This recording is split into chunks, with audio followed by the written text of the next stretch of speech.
You guys are very fun.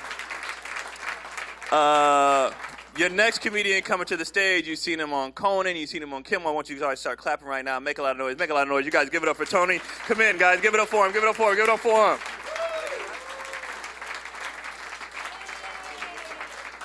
Oh, more time for Keon, everybody, huh?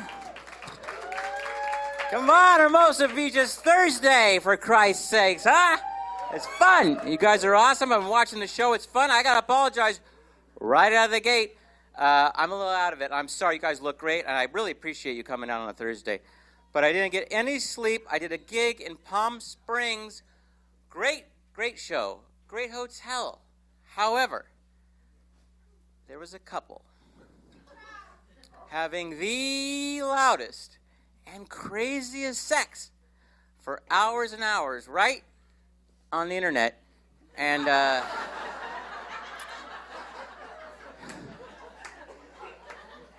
you know, I'm paying for it. I have to watch it. I'm paying for it. My hands are tied, so to speak. So were hers. Wish I was dead. Anyway, great to be here. Great to be here. I don't want to brag. I'm having a good year. I got to go to London last month and do comedy. Got to go to England. You get it. That was great. As a white guy, it was nice to be in headquarters.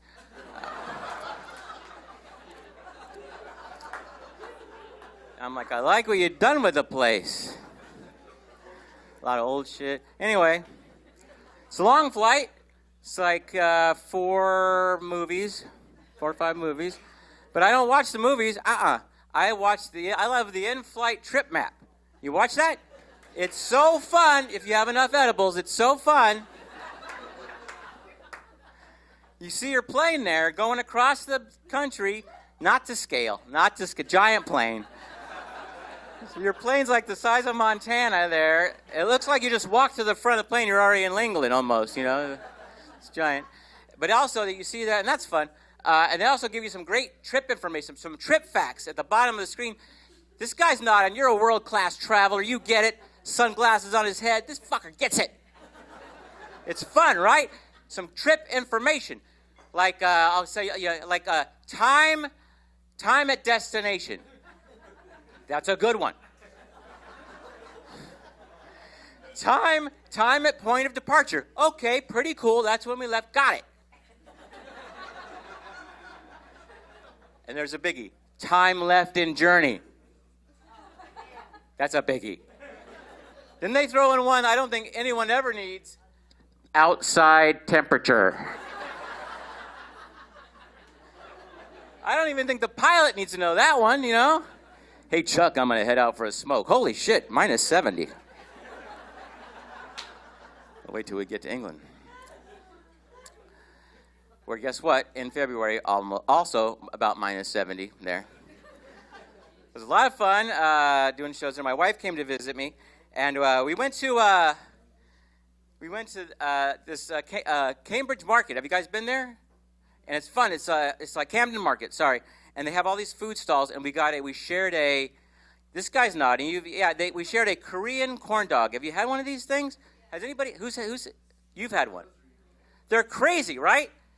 They're called the Korean corn dog. They're giant, and they're not like our regular, They start with the corn dog, then put cheese on it. I don't know, what'd you have on yours? Oh, her or whoever? Yeah, so what did you have on yours? Sugar, yeah, it's crazy. There's French fries glued to the outside, not glued, however they do food. Yeah, it's called a Korean corn. I'm pretty sure it's South Korean. I think a North Korean corn dog is a missile of some kind. Shooting off those corn dogs. So anyway, we're sharing one of these things, and it's out of this world delicious. And I go to throw away the stick. And right before I throw away the stick, I go, wow, that was a really good corn dog. And I go to throw away the stick, and right then, I trip on a cobblestone, and I hit my head on the street, hard. And I look up towards my wife, and I say, I love you. And I do. But that's not why I said it. I said it because I hit my head really hard. And I didn't know how bad I was hurt, you know? And just in case of the worst scenario that I died, I didn't want my last words on earth to be, wow, that was a really good corn dog. So I threw that I love you out there as like an insurance policy. You know, my wife thought it was really romantic, but what she doesn't know is I was still talking about the corn dog. I said that. And I can't have foods like that in my normal life ever, you know. I was like a fat kid and lost weight fat up and down all my life. And a couple years ago, I had to lose a lot of weight. Get this, because my doctor told me I had a fatty liver. And I thought he was just being rude. So I'm like, well, you have a fatty wife. Look. Why are you fat shaming my liver? I'm all fat. Is that what it's really called? There's not some medical, it's just fatty. You got a fatty boombalatti liver. So I can't have any food like that at all. If you come to my house for dessert, it's almonds and dried apricots. Yeah, come on over. It's fun. Bring some bullets. I'd rather chew on them. It sucks. It's horrible. Dried apricot. We used to get fresh apricots, and they're great, you know, but we wouldn't get to them in time, and sometimes they would spoil, and you feel like you're wasting food. So we started getting these dried apricots, and you guys, the genius of dried apricots is all the good fruity juiciness has been removed and sucked out for your lack of pleasure, and you're stuck chewing on what tastes and feels like a mummified human ear.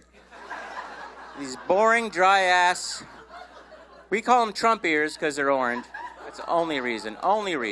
It's the only reason. And then there's apricots. Then there's almonds. And let's face it, hey, almonds are great. Almonds are a superfood. I don't know what that means, but they're a superfood. Almonds are awesome. But you know what they're not? Dessert. Almonds are great, but they're not dessert. Almonds is what you get if candy fucked wood. Okay, that's almonds. In a nutshell, so to speak. I don't know whether to eat it or make tiny furniture out of it, for Christ's sakes. You know, and I do all that work and the squirrels would get to it. They're cute. Yeah. And, now I turned 60 this year. I'm just an old, angry white guy. No, don't clap. Don't clap. I'm just getting, all my friends are the same way. We're just getting angrier for no reason. There's no reason. You're just getting angrier and you get everything. You're a white guy, you get everything. And then you're just so angry. One day you wake up and you're like storming the Capitol. It's just like, again, it's for no reason. True story. The other day, guy parks in front of my house. Can you believe that shit?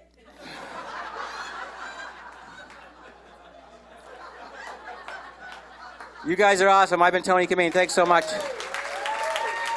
Oh, you guys are in for a treat. Thanks so much for coming out. Everybody says we can't do this without you. We really can't, and you guys are always the best crowds here at Homeless Beast. Thanks so much for coming out. We have a great. I'm so happy to introduce your next comic. I work with her all over LA. She's one of my favorite people to watch. You may have seen her on Comics Unleashed. Please put it together for Stephanie Blum, everybody.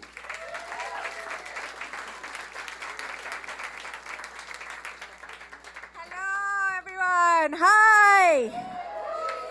Woo! I'm so happy to be here, you guys. I'm married and I have 3 kids.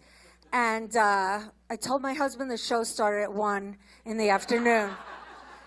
And it ends like 4 in the morning. So I have a lot of free time. Is there a target?